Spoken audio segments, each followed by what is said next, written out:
Good to have you on the show today. My name is Amobola Stephen, and welcome to Live Well Lives by Amobola Stephen.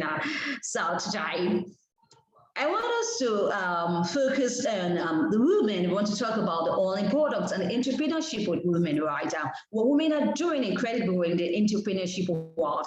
I have Kymberly and Dakin on the show with me today, who is called the Nugget Lady. Now you're going to know the reason why she's called the Nugget Lady, along the course of the discussion, right? Kim is a coach and a corporate trainer. She's here to talk about taking the long shot, right? Post serendipity and time management in finding your next professional focus. Welcome with me on the show today, Kymberly and Dakin.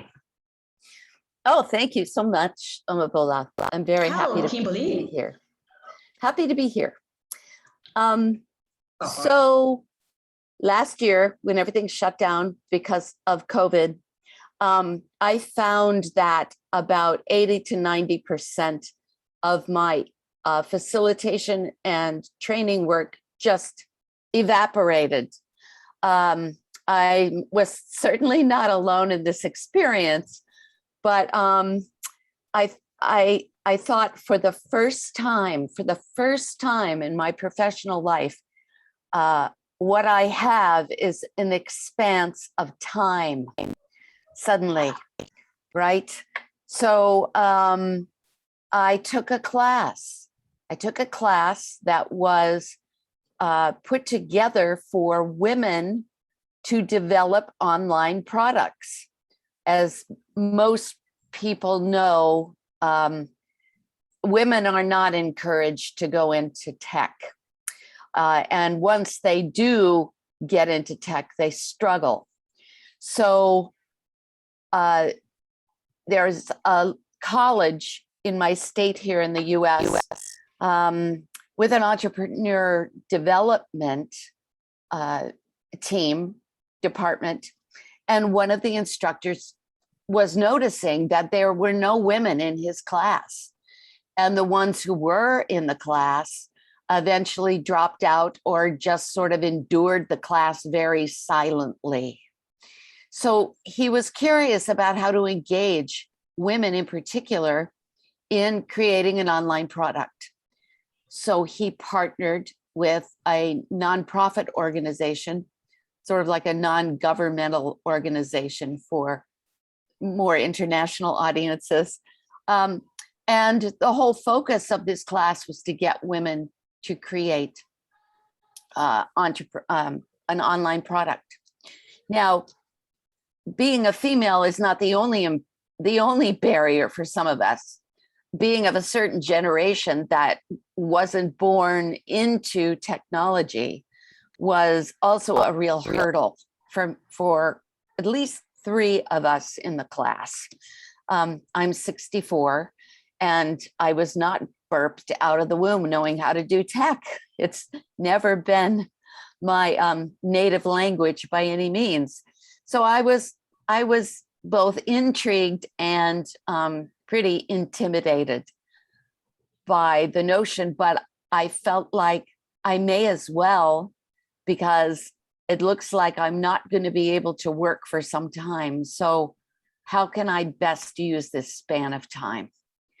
And I knew, because we were all going into Zoom meetings by then, I knew that I wanted to focus on the quality of our Zoom engagements, which in my experience was pretty yucky, for lack of a technical word.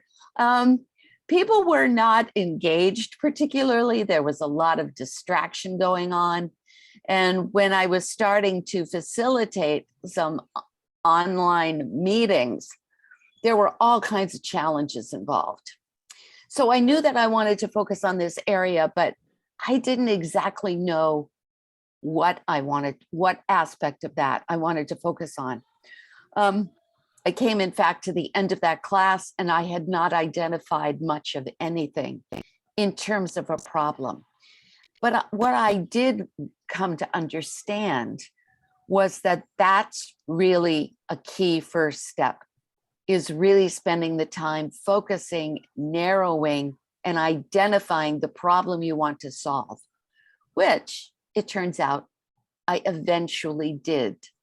The teacher, the instructor of the class, the one who works at the college, really liked the problem that I was focusing on. And so he talked me into round 2.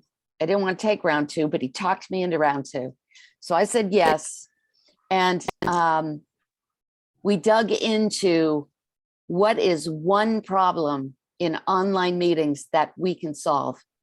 And we came up with a problem.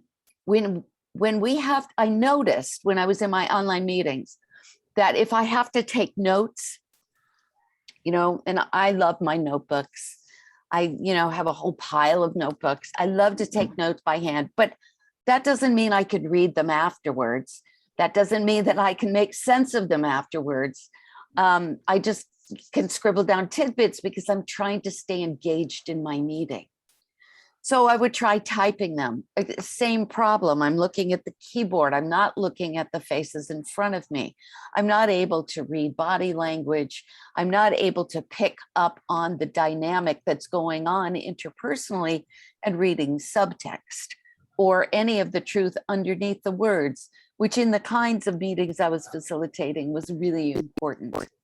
So I thought, what if we focused on a way to simplify or maybe even eliminate the need to take complex notes in online meetings? I started talking to fellow trainers and facilitators. And when I brought up this issue, they said, yeah, it's a real pain trying to take notes. Or even if the whole meeting is recorded, as they often are, you still have to spend time coursing through the transcript or coursing through the video to try to pull out the golden nuggets. So that's what launched Nugget. Nugget is a bookmarking app. It will record via audio the entire meeting, and it does it separately in a window that operates behind whatever meeting platform you're using. So it records an audio, then you have a transcript, but while you're in the meeting, while I'm in a meeting, if I'm using Nugget, all I have to do, if I hear something important, or if I know something important is coming up, I just have to push the Nugget button. That's all I have to do. If I want to put in a little context, I can do that too, but it mostly keeps me fully engaged in the meeting. And then at the end, I have clearly bookmarked and highlighted the important stuff out of that meeting, which I can share with any of the meeting participants or anybody I want to, whether they're Nugget subscribers or not. So we are super excited about this. I'm talking to salespeople who are using it. I'm talking to fellow coaches who are using it. And once people get in the habit of using something different from their ordinary note-taking, which is actually a bigger hurdle than one might think. I myself had to get into the habit of using it. But once I'm in the habit, it starts to make meetings so much more interesting and fun. So that's Nugget in a nutshell. Incredible. Thank you so much for that insight, right? Now, Kim, what can other women learn from creating an online product? Yes. First of all, it may be intimidating, but it's well worth the journey if you simply tell yourself, no matter what, I am going to learn something useful. I'm going to learn about a process of developing something new. And I can applaud myself for taking the risk. One of the things that we realized, or one of the things that the instructors realized, is that women, particularly in learning with a group of women, knuckle down and do the work and have a lot more self-discipline than many, at least younger men who enter that kind of process. We pay attention better. we listen better, and we come into the process with a degree of integrity that is right. It's oftentimes a little slippery with guys. So I would suggest to your audience, right. I would suggest to your audience that they take a deep breath and take a chance on themselves and understand that even if the end product doesn't turn out the way they want, they will have learned something truly valuable in going forward. Technology is our world, and there's no getting around it. If you're going to be successful in whatever field you're in, you've got to embrace it. And also to open your mind to the possibility that learning something technical could actually be a lot of fun. So I will put that in the mix. Right. Kim, I wanted to ask this question. Are risk takers more successful in life or not? Are risk takers more susceptible to? Are risk takers, are they more successful in life or not? Are they? Yeah, I think you're going to have to slowly repeat the question. All right. My question is, are risk takers, right? Are they more successful in life or do not? Oh, do they take more risks in life? Yes, risk takers, right? Are they more successful in life? Oh yes. Yeah. I believe so. I mean, you look at anybody who is truly successful, and this is male or female. At a certain point, they had to take a risk. They had to go against what we call common wisdom. They had to put themselves out there in a new way. And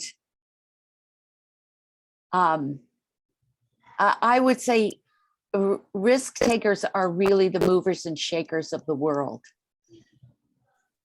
And the more women can take a chance on themselves and take risks, I truly believe the world is going to be a better place for their efforts, regardless of what they're trying to build. Right. Now, can you share or can you juxtapose, right, between serendipity, right, and coincidence? Oh, yes. Yeah. Is that a way a person can increase serendipity in their life? I think so. Right. I think so. I think a person can develop the capacity to become luckier and to tap into synchronicity by learning to say yes to more things, by learning to exercise the yes muscle. For people who are cautious, for people who let a degree of fear rule their world, I think that it becomes harder for them to experience luck and synchronicity and beneficial coincidence.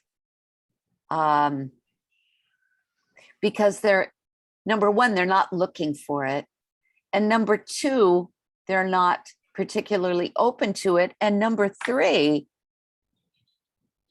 part of luck is seeing connections between disparate things. So I'm trying to think of an example. I'm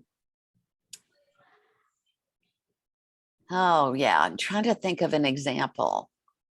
But you go for coffee with a new person, somebody who found you on the internet or maybe LinkedIn or something like that.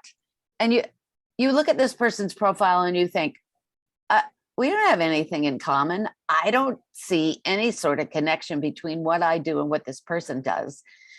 But if you decide to go for coffee with that person, you're going to learn something new. And there's a reason that person connected with you, wanted to connect with you. You're going to find out what that is. And from that reason is going to come something beneficial to you. If you have faith in that and are open to that, then you can start to build the connection between what seems to be disparate people, disparate events, disparate things.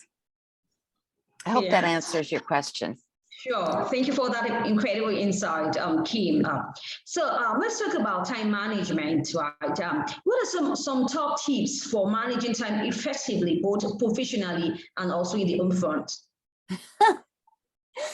Yes, this is a tricky question because I very much struggle with time management. I tend to take on too many things. I tend to say yes to too many things.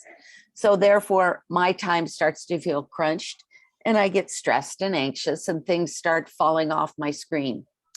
So something that I find extremely beneficial is a morning ritual, which sets my mind in the right place, focuses my mind on 2, at most 3 goals for my day, making sure those goals are aligned with my larger goals so that I feel like I can make progress and that I go forward into my days, my weeks, my months with less stress.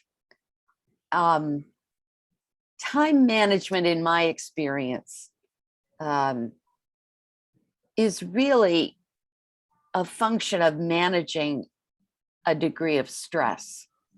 When I know what I'm doing and why I'm doing it in a certain day, I can reduce that stress. I can also build in certain mindfulness activities, very brief, very short, every hour, that will also help me. I have an app on my phone called the Mindfulness app, which plays a really pretty chime at the top of each hour.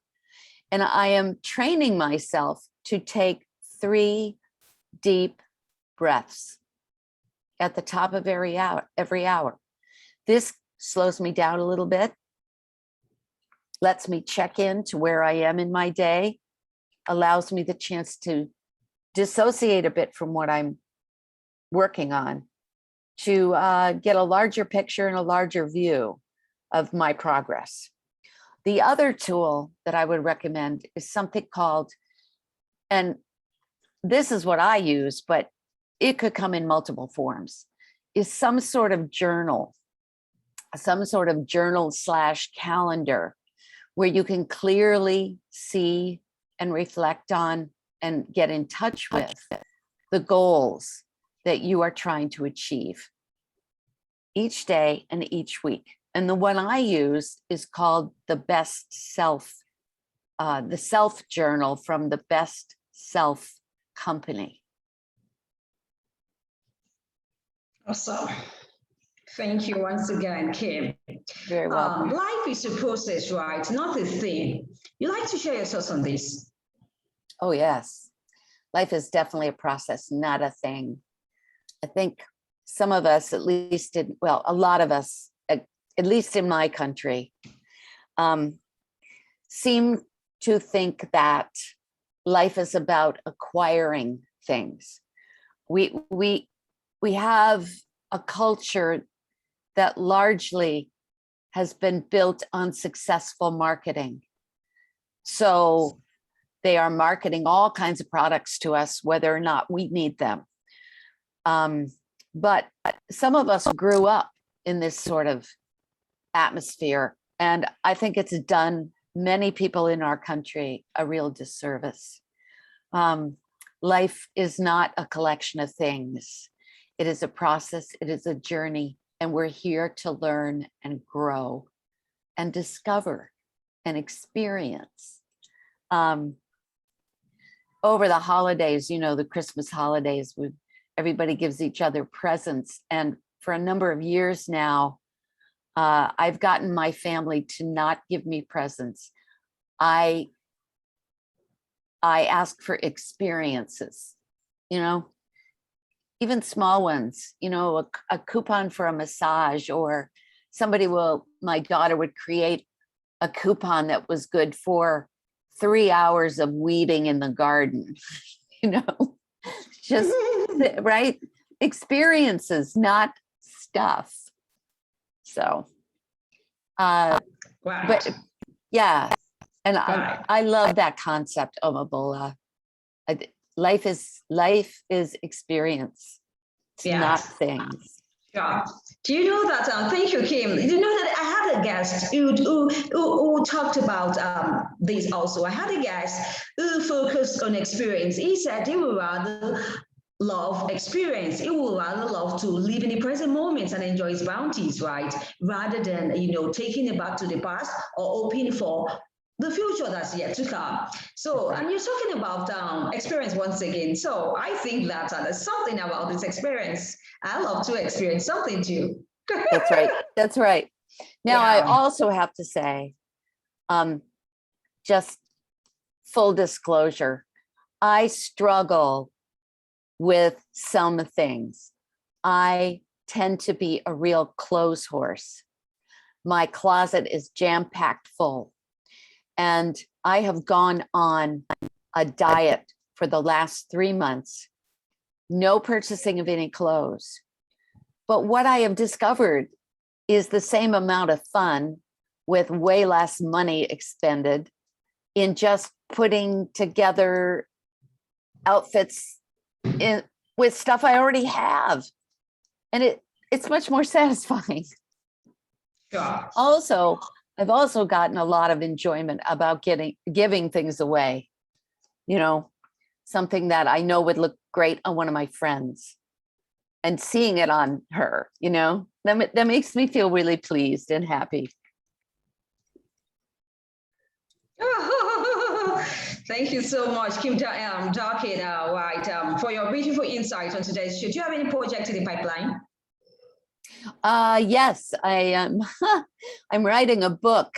I'm writing a book on listening styles, head, hand, and heart listening. So this will be for people who do coaching and counseling. And I'm looking forward to fleshing that out. And I just started a program through Positive Intelligence. Shirzad Shamin is a coach who's been in the coaching space for a long time.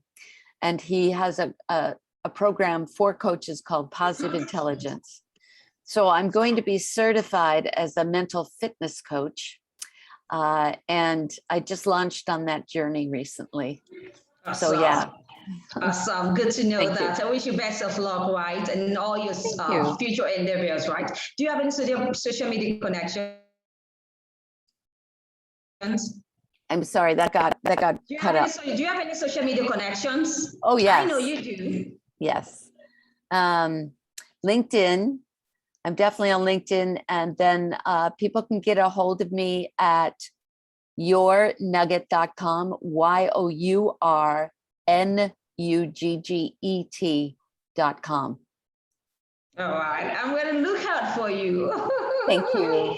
Thank you so much. Thank you once again, Kim Dakin. I had an incredible time on today's show. Wish you best of luck always, right? Thank you for joining me on the show today. I really had an incredible time with Kim Dakin on today's show. I needed to stay safe always. With all my love, I talk to you soon. Bye for now. Goodbye. Bye.